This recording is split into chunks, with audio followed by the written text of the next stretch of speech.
Pada malam itu, langit di atas Bethlehem tampak aneh.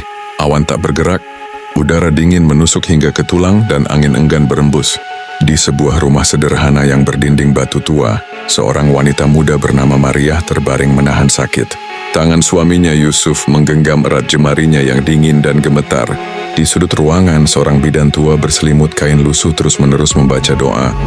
Dalam bahasa yang sudah nyaris punah, lilin-lilin kecil menerangi wajah Maria yang pucat pasi, sementara suara alam di luar terasa diam seperti menahan napas. Lalu tepat pada pukul 3 dini hari, suara jeritan panjang terdengar dari dalam rumah. Tapi setelah itu tak ada yang terjadi. Tidak ada tangisan bayi seperti biasanya, hanya keheningan. Bidan muda yang baru belajar membantu persalinan menatap panik, takut akan kemungkinan terburuk. Namun bidan tua itu menunduk, seolah tahu sesuatu yang tak dikatakan. Yusuf menelan ludah. Kenapa dia tidak menangis? Ke bidan tua mendekati sang bayi yang baru lahir. Ia membersihkannya pelan-pelan. Lalu ketika ia mengangkat kepala, matanya bergetar. Dia membuka matanya, bisiknya lirih. Dan dia tersenyum. Semua yang ada di ruangan mendekat. Dan benar saja, sang bayi yang masih dibalut darah kelahiran menatap ibunya dengan tatapan yang tak bisa dijelaskan, tenang, dalam, seperti membawa ribuan tahun kenangan. Mulut kecilnya membentuk lengkungan halus, bukan tawa bayi biasa, melainkan senyum penuh makna. Bidan tua itu menangis pelan. Dalam hidupku yang panjang, aku belum pernah melihat bayi lahir seperti ini. Tidak menangis, tidak takut, tidak menggigil. Wajahnya wajah cahaya. Maria memeluk bayinya dengan lemah. Suaranya nyaris tak terdengar. Namanya Isa. Yusuf menoleh. Kenapa Isa? Karena malam tadi aku bermimpi, jawab Maria. Aku berdiri di padang pasir, dan dari langit turun cahaya putih. Cahaya itu berbentuk manusia, dan ia memanggilku ibu. Yusuf menggigil. Memandangi anaknya masih tak percaya. Lalu ia berjalan keluar rumah, menatap langit malam yang kini perlahan bergerak. Angin kembali bertiup. Bintang-bintang berkedip seperti tersenyum. Desas-desus tentang kelahiran Isa menyebar cepat di desa kecil itu. Sebagian orang menganggapnya biasa, tapi sebagian lagi percaya bahwa sesuatu yang besar sedang dimulai. 3 hari kemudian, seorang tetua kampung datang berkunjung. Ia membawa sebotol minyak zaitun dan beberapa helai kain tenun. Setelah mencium dahi bayi Isa, ia berkata, "Anak ini akan membawa harapan atau kehancuran. Tidak ada di tengah-tengah." Yusuf bertanya, "Apa maksudmu?" Tetua itu memejamkan mata. Setiap zaman memiliki ujian. Mungkin dia adalah ujian kita. Hari-hari berlalu. Isa tumbuh dengan cepat, terlalu cepat. Di usia 3 bulan, ia sudah bisa menggenggam tangan ayahnya dengan kekuatan yang mengejutkan. Di usia 5 bulan, ia sudah bisa menatap siapapun seolah tahu apa yang mereka sembunyikan. Mata anak itu tak seperti mata anak-anak lain. Ada ketenangan di sana, ada semacam penghakiman diam-diam, seolah ia tahu siapa yang jujur dan siapa yang palsu. Tapi meski aneh, Isa adalah anak yang baik. Ia jarang menangis, tidak pernah rewel. Setiap kali ibunya memeluknya, hatinya menjadi tenang. Bahkan tetangga-tetangga mereka sering datang hanya untuk duduk di dekat Isa, karena katanya, ada damai yang tak bisa dijelaskan saat menatapnya. Namun tidak semua orang senang. Ada sebagian yang mulai bergosip, anak itu bukan anak biasa. Dia hasil sihir. Mungkin dia jelmaan sesuatu yang lebih gelap. Dan seperti biasa, ketakutan datang dari ketidaktahuan. Suatu hari, seekor anjing peliharaan milik tetangga jatuh dari atap dan kakinya patah. Anak-anak kampung menangis karena anjing itu sangat mereka sayangi. Isa yang saat itu baru belajar berjalan mendekati anjing itu. Ia duduk di sampingnya, lalu menyentuh kepala anjing itu dengan lembut.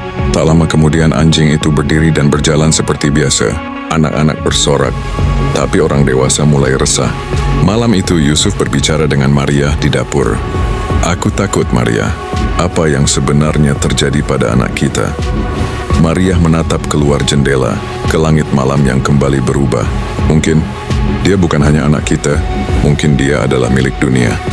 Dan Isa, yang saat itu sedang tertidur di kamarnya, tiba-tiba membuka mata. Ia menatap langit-langit rumah dengan tenang, lalu mengangkat tangannya ke udara, seolah menyambut sesuatu yang tak terlihat, seolah menjawab panggilan dari tempat yang tak bisa dijelaskan. Hari-hari berlalu dengan tenang di desa kecil itu.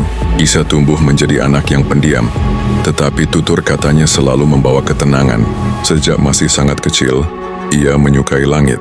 Setiap sore, ia duduk di halaman rumah, menatap awan seolah sedang berbicara dengan sesuatu yang tak terlihat.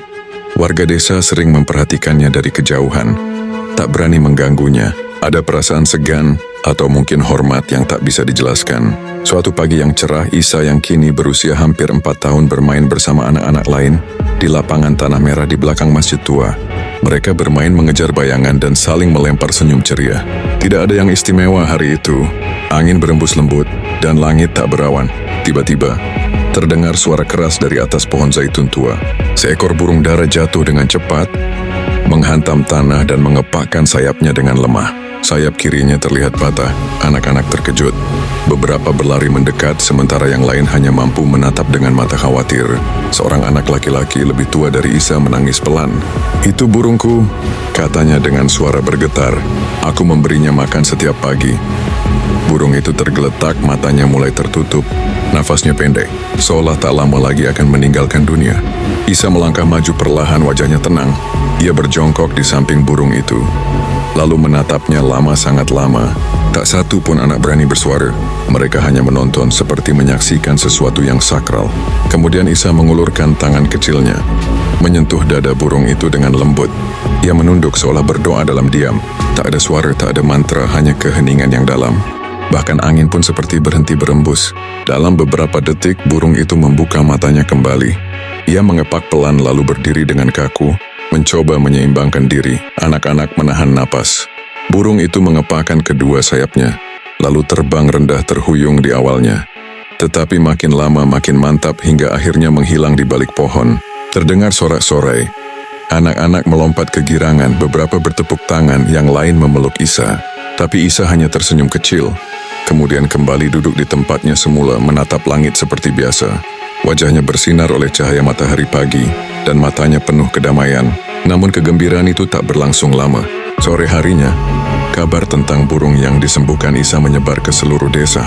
Sebagian warga bersyukur dan menyebutnya sebagai berkah dari Tuhan. Namun sebagian lainnya mulai gelisah. Mereka bertanya-tanya, siapa anak ini sebenarnya? Mengapa ia bisa melakukan sesuatu yang tak biasa? Apakah ini pertanda? Ataukah sesuatu yang lebih besar sedang terjadi? Di salah satu sudut pasar, dua lelaki tua terlibat percakapan lirih. "Anak itu mengingatkanku pada kisah Isa Al-Masih," kata yang satu. Yang lain menggeleng, "Itu hanya cerita lama. Jangan samakan seorang anak kecil dengan nabi besar." Tapi namanya juga Isa, dan tanda-tanda ini terlalu mirip. Kegelisahan mulai menjalar. Bahkan beberapa tokoh agama mulai membicarakannya secara tertutup. Mereka tidak menuduh, tapi menyimpan rasa khawatir. "Jangan sampai masyarakat tersesat oleh keajaiban," kata seorang ustadz dengan suara hati-hati. "Mukjizat hanyalah milik para nabi, dan wahyu telah lama berakhir." Di rumahnya, Isa duduk bersama ayah dan ibunya. Mereka menatapnya dengan rasa bangga bercampur bingung. Yusuf, sang ayah, memegang bahu anaknya.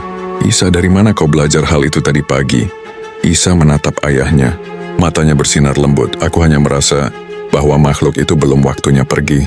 Lalu aku memintanya tinggal sedikit lebih lama." Yusuf terdiam. Jawaban itu begitu dalam, terlalu dewasa untuk usia 4 tahun. Tapi tidak ada kesombongan dalam nada suaranya. Hanya ketulusan yang polos. Malam itu Maryah bermimpi lagi. Ia melihat dirinya berada di taman yang luas, penuh bunga yang belum pernah ia lihat sebelumnya. Di tengah taman itu, Isa berdiri mengenakan pakaian putih bersih. Di sekelilingnya ada cahaya lembut yang turun dari langit.